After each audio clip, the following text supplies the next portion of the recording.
तो दोस्तों एएमसी में एक आईपीओ आ सकता है। बोर्ड अप्रूवल मिल चुका है। आदित्य बिरला जो म्यूचुअल फंड है, आदित्य बिरला सन लाइफ म्यूचुअल फंड जो एएमसी कंपनी है, म्यूचुअल फंड कंपनी है, उसका आईपीओ कभी भी अब आ सकता है।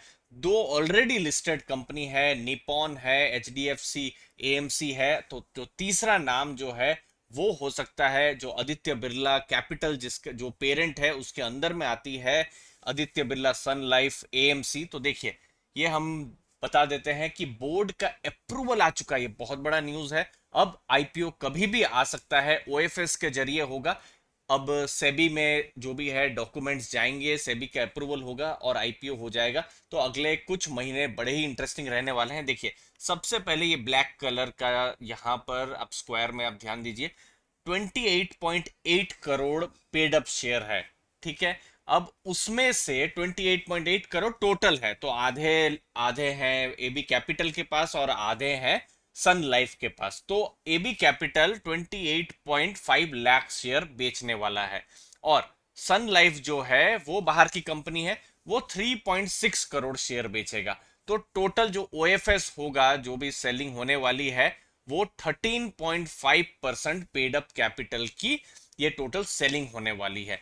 फिर जो भी वैल्यूएशन रहेगा वो सब तो जब भी सेबी अप्रूवल आ जाएगा, डीआरएचपी या आरएचपी जब फाइल होगा तब हमको आइडिया आएगा। लेकिन जो हमने स्टडी किया है कि लगभग 20 से 25 हजार करोड़ के आसपास का ये आईपीओ रहेगा, तो अच्छा खासा ये आईपीओ यहाँ पर हमको देखने को मिल सकता है। तो ये चीज को आपको एज एन इन्वेस्टर ध्यान में रखना है। अब आपको कैसे आईपीओ में अलॉटमेंट में फायदा हो सकता है, तो ये एक चीज ध्यान में रखिए। AB capital already listed company है, तो जब आईपीओ आएगा तो एज ए शेयर होल्डर, जी हाँ, जनरली शेयर होल्डर कोटा में आप एक और एप्लीकेशन कर सकते हैं। मतलब देखिए, आईपीओ आता है तो आप रिटेल में तो आप यहां पर अप्लाई करते हैं, लेकिन रिटेल के साथ साथ शेयर होल्डर कोटा में भी आप अप्लाई कर सकते हैं, भले ही आपका एक पैन कार्ड हो, कोई प्रॉब्लम नहीं है।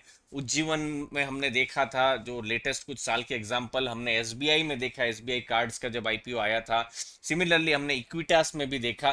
तो यहां पर शेयर होल्डर कोटा में भी अप्लाई कर सकते हैं। लेकिन देखिए, बाद की बात है, जब भी वैल्यूएशन होंगे, जैसे इक्विटास में देखा था, शेयर होल्डर कोटा के लिए शायद लोग एलिजिबल थे, लेकिन बहुत अच्छा आईपीओ का रिस्पॉन्स नहीं था, तो वो कोई शेयर होल्डर्स का फायदा नहीं हुआ।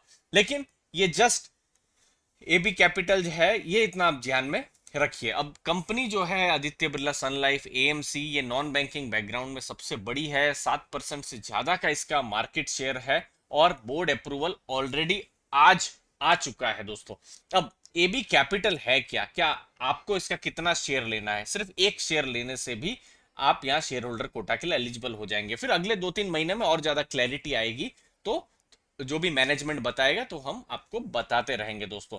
अब एबी कैपिटल क्या है, देखिए, ये एक तरीके से पेरेंट ऑर्गेनाइजेशन है। जो बिरला ग्रुप है उनका पेरेंट ऑर्गेनाइजेशन है Aditya Birla capital. Life insurance का भी बिजनेस है, हेल्थ इंश्योरेंस का भी बिजनेस है, लेंडिंग का मतलब एनबीएफसी का भी बिजनेस है और म्यूचुअल फंड का भी बिजनेस है। देखिए, यहाँ एक और चीज बता दें, भविष्य में लाइफ इंश्योरेंस का जो बिजनेस है वो भी लिस्ट हो सकता है। ये भी आप ध्यान में रखें। देखिए, जैसे एचडीएफसी था, एचडीएफसी लिमिटेड, उसके अंदर में हमने देखा एचडीएफसी बैंक लिस्ट हो गया। ये तो बहुत पहले ये हो गया, लेकिन अभी रिसेंट में एचडीएफसी लाइफ, फिर एचडीएफसी एएमसी, ये सब लिस्ट हुए। तो वैसे ही है। अब देखिए, इनका जो परफॉर्मेंस है जो आपके सामने है, आप देख लीजिए दोस्तों, ये Q3 का आप डेटा देख सकते हैं। अब देखिए, यहां पर बिजनेस ग्रोथ हुआ है, 16% ग्रोथ हुआ है। एनबीएफसी का जो नेट इंटरेस्ट मार्जिन है 5.254% बढ़ा है, जो एनबीएफसी बिजनेस है। फिर हाउसिंग फाइनेंस के लिए भी लोन देती है, वहां पर नेट इंटरेस्ट मार्जिन 3.68% बढ़ा है।